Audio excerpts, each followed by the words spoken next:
Today's news. This is CBS News on the Hour, presented by Indeed.com. I'm Steve Kathan. President Biden hosts congressional leaders at the White House today with a debt ceiling deadline looming. CBS's Sarah Ewald-Weiss. It looks like both sides are heading into this meeting very firm on their positions. The White House has said Congress needs to act and raise the debt limit without conditions. Speaker McCarthy and House Republicans have signaled that that's absolutely a no-go. I'm Jim Crisula. Not raising the debt ceiling could have serious consequences. The U.S. government debt is the foundation of the whole global financial system. Gerald Epstein is an economics professor at the University of Massachusetts. If the U.S. government is perceived as being ready to default or actually defaulting on its debt, that disrupts this fundamental structure. Epstein calls the debt ceiling gridlock, quote, dangerous. Now to the southern border, where the end of a pandemic policy in 2 days is expected to sharply increase the flow of migrants. CBS's Manuel Bojorquez on a possible replacement plan. CBS News has learned the Biden administration is working to finalize a new regulation that would disqualify migrants from asylum if they fail to request protection in another country on their way to the U.S. It would bar most non-Mexican migrants from asylum if they enter the U.S.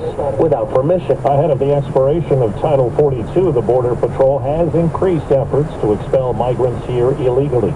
The U.S. has agreed to a $1.2 billion aid package for Ukraine, with much of the help from the defense industry, not the military.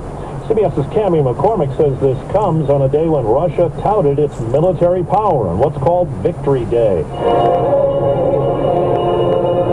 Russian President Putin delivered a fiery speech at Red Square, during which he said Russia has achieved victories in Ukraine. He said Russians are united in a sacred fight with the West over Ukraine that would end in victory. The strike by Hollywood writers is into its second week with no end in sight. On CBS Mornings, Oscar-winning actor Tom Hanks said streaming has changed the landscape. The entire industry is at a crossroads, and everybody knows it. The financial motor has to be completely redefined. A 58-year-old Louisiana man faces several charges after shooting at children who were playing hide and seek in his backyard. One 14-year-old girl suffered a head wound that is not considered life-threatening. The man says he fired after seeing shadows outside. Checking Wall Street right now, the Dow is down 61 points. The S&P 500 down 17. This is CBS News. Well, that's today's news. Today's news. I didn't hear any good news, did you? I didn't think so. I guess it's all about perspective. The glass is half full. Well, as always, I'd like to thank you again for coming along with me on these Dash Cam News adventures. You know the drill. Peace, love, and all that hippie jazz. Bye-bye, everybody.